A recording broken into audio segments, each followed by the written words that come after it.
you've got to find a company that absolutely complements each other, like a good marriage in that respect, and you're respecting each other, the cultures, and then giving that voice. I think that's what's really critical.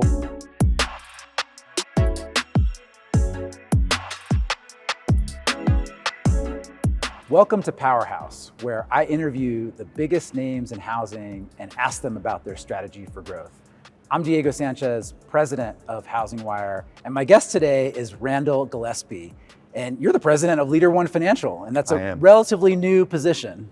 I'm honored, yeah. Welcome to the show. Thank you, Diego. Great to be here. So tell me, why LeaderOne? What excited you about that role to be president of that company? Well, as a sales guy, I started out in the business as an originator, love the business. And so I'm always looking at companies and underwrite them based on what I want to originate there. Yep. Is that what I would want to do? Are they supporting the team? And so I'm looking at the 4 C's is what I've first said, and that is having the capital, having the care, having the creativity, and having the control. Those are 4 things that are important, wrapped in transparency and trust. When you have those things together, you can't but have great success. So that's why LeaderOne. I sense that part of your process was very much interviewing the firms in addition to them interviewing you. Right. Were those 4 C's part of your diligence process as you went through these different opportunities? It was, and I can simplify it. By a number of years ago, I came up with this waterfall of decision making, and that is it legal? Can it be profitable? And is it good for our people? And our people being our employees, our customers, our referral sources. And a company that uses that kind of decision making, not simply we've always done it this way, or no, so-and-so doesn't like this, that's what I'm really looking for. And so it's neat to see those kind of companies because they're the ones that are going to be always maneuvering for those changes that are happening in the industry. And we are in an industry, in the 33 years I've been in the business, there's changes that are always happening. You need to be nimble and ready to move and make those changes with them. Right. So for those in our audience that aren't as familiar with LeaderOne, could you just walk us through the company? Are there geographic pockets of strength? Yeah. How many LOs are at the company? Yeah, just give us the details. You bet. 33-year-old company, been around, strong, started with the right purpose. A.W. Pickle, I love his focus. I had a chance to talk with him. He's not involved with the company anymore. But the foundation of why the company was started was exactly what I just explained and what I was looking for and what's important. The company, 1.8 billion will end without any kind of additions that are stacking up for us today. So a strong company in that respect, that's small to mid-size. As we're entering in as an IMB. We're in all but New York for all intents and purposes from a licensing standpoint. Okay. So we're all over. We've got in excess of 300 loan officers that are actively originating, which is really cool. But probably what's most unique about the company, and people know this as I started to share with some counselors in the business and was helping me as making final decisions about opportunities, was that it's a really collaborative ownership model. So our key leaders that run our divisions are really the owners. And so it's a strong capital base with the local control, which I love as a sales guy, with yet a national centralized focus to go through and be able to be nimble and preparing and be the best place to be. We don't care about ever being the biggest. We just want to be the best. Yeah. That's really what our focus is. So that's a little bit more about our company. So you're a sales guy. You're a growth guy as well. Exactly. I think you want to grow in this new role, and you want to grow the company. Have you started to formulate your strategy for growth? I imagine you've been thinking a lot about it. Absolutely, and you don't have a choice. I know people say, you're a growth guy. You have to be growing, or the opposite is not good ultimately. Right. And so, and I know along with that, a lot of people say, was it organic? Is it M&A? I've been through a couple of M&As, as you know, yes, you have. Through the years, and I've only changed companies 4 times. It is so hard to duplicate cultures, and so I don't really focus on M&As. I focus on collaborations. How can we collaborate if it happens to be a separate company? And our model is very unique in the fact that those collaborations, and we have acquired other large groups, they're at the table right off the bat. So it's not a matter of trying to get them to accept your culture. It's a matter of them collaborating and really integrating into your culture, which is really cool. So it's a little bit of both in that we are going to continue to invest in and grow from have an opportunity to coach coach up those who really are those B players that want to continue to grow their future. And so making sure they got the tools and resources and plans. Some create their own, and others like to duplicate what's already been done and what's successful. And so in that respect, we're going to continue to emphasize those opportunities while also looking for those who want what we offer, which is very unique and prepared for the future. Yeah, that makes a lot of sense. What do you think as you go out and start to recruit for this new company that you're president of? What is the pitch that you're giving to folks? Like, how are you attracting them to LeaderOne? Yeah, and the pitch, and first of all, I know we say president. I never look at the actual title itself. It really is about having the right mindset. We're not a title-focused company in that respect. But what is the pitch? The pitch is, first of all, we have what others have. We've got the technology. We've got the resources. What we really emphasize is the way in which we deliver those. And that is giving people that opportunity to be part of that designing. As I said, there's no other company like this that I know of that has this collaborative leadership kind of model, where truly the local markets are making those nuanced changes and decisions in order to best affect their local markets. I've seen that my entire career. It used to frustrate me being in the Midwest. I've run a branch. I've been an area manager, regional manager, divisional manager as I was promoted up through the processes.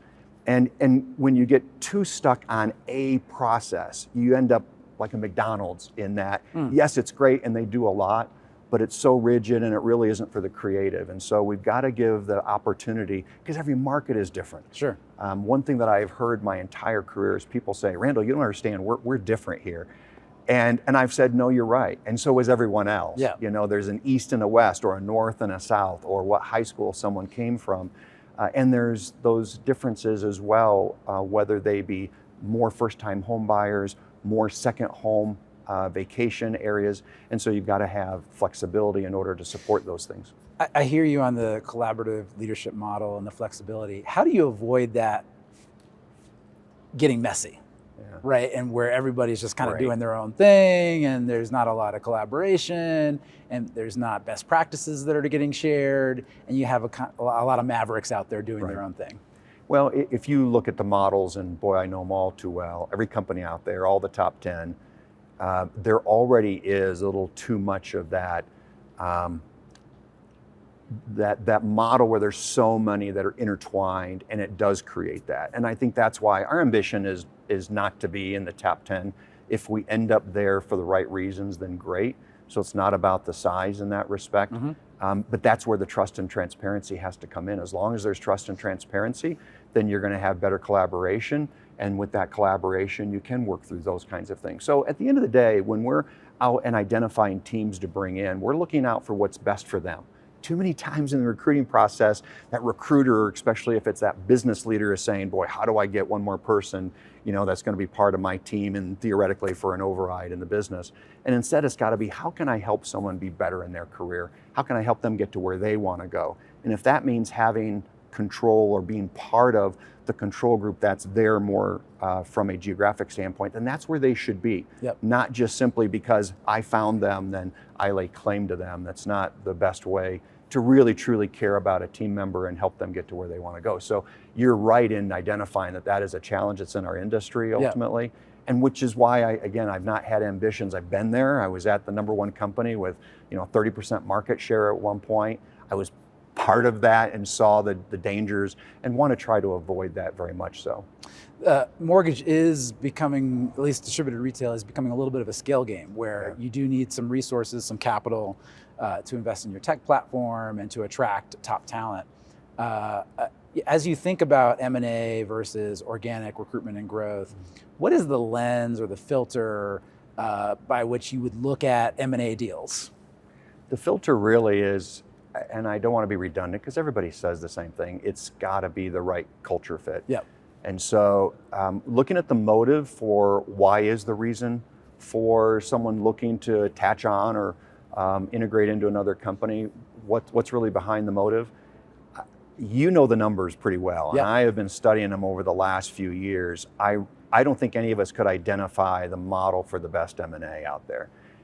The only reason why why some teams last even more than 6 months or a year is usually they're locked down in some kind of clawback agreements. And after those clawback agreements are gone, then they're gone. Why is that? Yeah. And so much of it is, number one, and I spent most of my career as an originator, you want to be part of the decision making, but you don't get to be, because yes, there are confidentialities. Sometimes it's publicly traded companies that are being involved. And so there can't be that kind of communication. But it's really hard because people want to feel like they are part of the decision and not treated like chattel property. Right. I've used that term often to say, boy, like we're treating people like chattel property when all we're doing is doing these mergers and so on. And our industry is really unique because the loan officer specifically, and a lot of other great support staff, they are themselves a tremendous asset that are portable. Yeah, and, right. and our industry takes advantage of leave. that often. They can leave. Yeah. And so go back to answer your question, you've got to find a company that absolutely complements each other, like a good marriage in that respect, and you're respecting each other, the cultures, and then giving that voice. I think that's what's really critical, which is why the one most unique thing of all the companies I've been at, of what I have an opportunity to be a part of now, is we all say you can have a place at the table, but literally there's a place at the table for those leaders. So we had a large team that joined us in the greater Chicago area, doing incredibly well. Mm-hmm. And that leader is at the table, a very vocal person, Joe Gabrione, just an incredible leader. He and his brother and his leadership team just do an incredible job. And so that helps then with that retention, because now they truly are a part of it, not being brought in outside. So we're here at the gathering, which has been great. I've been enjoying it. I think you've been enjoying it as well. Oh yeah. We're hearing a lot about these end-to-end home ownership platforms. You got Rocket, you got Zillow, you got Lower, where you used to work, buying Movoto. How do you think about those end-to-end platforms? And are you concerned that leads could start to dry up? Boy, I don't know of a time in the history of my business where someone hasn't said, here's the new thing that's going to absolutely dominate. Yep. So I don't come into this as anti-technology by any means. Love technology to help us do a better job of what that customer needs. So to answer your question, yes, we've been studying that. And let me give you an illustration that I find interesting. And we'll say Zillow as an example. I've used it. I bought a home a little over a year ago, sold multiple homes here recently, bought other homes. And so yes, I use multiple of these platforms. So Zillow in Q1 had, I think, 2.4 billion interactions on the platform. Let's assume for a minute that those are not individual, that let's say I looked 100 times. Right. So now we're reducing that number. They ended up closing, Zillow Mortgage closed, let's say 800 units per month, or about 2,400 units in the first quarter. That means that they captured of that traffic, using that 1 out of 100, Yep. they captured 0.1%, Right. ultimately. And when we put it in perspective like that, these are massive numbers, and they're not the only ones that are controlling or have access to those clients. So I don't get worked up about it. What I do consider, we all make about the same money when you look at secondary. It's one revelation that I had probably 20 years ago, that someone helped me better understand how you spend it is what makes the difference. Mm-hmm. And so there are those who will choose to spend it by buying the information, putting it together, and then ultimately creating a vertical, so to speak, as we're hearing so much about. I just choose instead to leverage the resources we already have, because when you're spending the money to get the data, get the information, get the systems, there's less to be able to pay out for the talent that is needed to create the relationship. Mm-hmm. I'm just much more of a relationship guy and looking for, I want to have and be able to pay the best for that talent. And so there was a term that EXP used that I love, that I have been using. They talked about it yesterday. And again, yes, like, your content is great here. It is so fabulous. There's so many great talking points and opportunities for us to create strategies to get to the peak, as my post this morning was talking about. Mm. And the point ultimately where I was going with that is EXP commented about having a self-vertical. And I've said that my entire career. Self-vertical means I want to have a great relationships with my referral sources. Mm-hmm. I want to stay in contact with my customers. I want to have great relationships with my title companies. And I'm creating my own vertical. Look at all the top 10 producers that are out there, top producers in general. Yep. That are out there. That's what they have done. They've created their own verticals already without the expense that's come with it, and without that control that they can't get access to. So I'd rather have collaboration than control. So that's ultimately then leading into what our initiatives are, is helping create and use technology to support the vertical designs of the producers themselves. So each LO can become that self-vertical. Exactly. Yeah. Because think about this. So as these companies are buying these other companies, one it was the top 5, I think, search engine out there in housing. We use multiple, again, I'll go back to my own personal experiences. I use multiple platforms to do home searches. And so that also means that as each of these lenders and are now merging together and doing verticals with these data points, that means, guess what? They're actually sharing the same data themselves. So it's not proprietary to them. Really at the core of it is who's gonna get the attention of that consumer. That's what it comes down to, and you gotta be the best at that. One of the things that we have done too oftentimes, and I'll use a recent experience that I've been talking about on social and with our teams, in my own experiences, as I bought and sold homes, there are those who absolutely I will make sure are the ones that I call for future engagements. There's others that I have no interest in calling back because of the experience that they failed to give me. And so producers who need to buy leads are often the ones who aren't even using their own portfolio, if you will. They're not staying in contact. They're not creating community. And so servicing, that's a whole nother topic I know. Servicing, we'll get to it in a moment. Yeah, and they don't own the client either. But coming back to this particular point, I think great business owners are creating those verticals is the point, and they're using technology in order to have that community, collaboration, staying in contact, keeping the connectivity. That's important. That's where the AI really comes in. But that's my answer to how we're going to be competing against that. That makes sense. So let's talk a little bit about servicing, because you're right. In many ways, they don't have the relationship, and if they do have a relationship, it's a frustrated relationship with the consumer. However, they are building quite a bit of tech, including AI, to make some really interesting offers when rates dip. We don't know when that's going to happen. Hopefully soon. But how are you thinking about those servicers that want to originate from their book, are building tech to originate from their book, and basically trying to take your customers, your sphere? There's so many ways to answer that, and I'll even go back and say, as an example, one of the big 3 out there that's been in the news a lot, they don't even do bond loans. Why? Because it complicates the system. They can't really keep it in a process that is most efficient for them to keep their costs low. So there's a service they're not providing. So there's a gap ultimately that others are going to be able to fill. But when you talk about, again, that servicing, there's 2 ways to look at that. One is, from a servicing standpoint, you know that those who are capturing that service are paying up pretty well for that servicing opportunity. So companies that are choosing not to hold the servicing now have additional capital to invest in ways to keep in contact with that client, even though they're not doing the servicing. That's what's key. So if they're reinvesting in that way, that's, I think, where they're going to be able to continue to compete, because just because you're servicing doesn't mean you still control that client. In fact, I will tell you, years ago, I only would be at a company that serviced their own loans because of that sense that I had that I wanted to stay in contact and be that person that they're thinking of when they're making their payments. The problem is that over the last, especially 20 years, we've seen such a degradation in the experience of servicing. You look at the scores that customers have. There's really not any servicers that are doing a great job, and I'm not saying that to blame them. It's complex with the regulatory oversight that they have. You almost can't win. And the tech is really antiquated for the most part. It's antiquated, and bottom line, consumers can be sophisticated.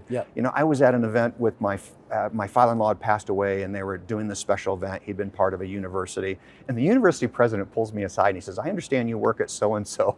And I said, "Yes, I do." Now, my father-in-law, we were doing, basically a eulogy for his passing. And the president of this company is getting on to me because apparently he had 6 different properties. And the company I was at had gotten the servicing mixed up, and he was frustrated and needed my help. That has been a little bit of an illustration, I guess, in my mind, that you almost can't win in servicing. So today what I say is stay in contact with your clients.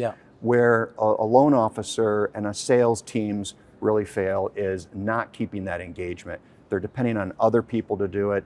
They're making wrong assumptions, and technology today makes it so easy. So maybe they're not sending out that monthly statement, but they don't have the brand damage that potentially comes with that. So they've got to instead have it be positive reflection, stay in contact, and be proactive as markets move, as new opportunities come in, so that you can help save them money and be that planner for them. That's what our job is to provide.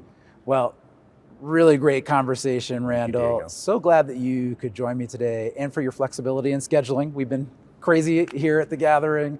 Thank you so much. Thank you, Diego. It's a pleasure. Yeah.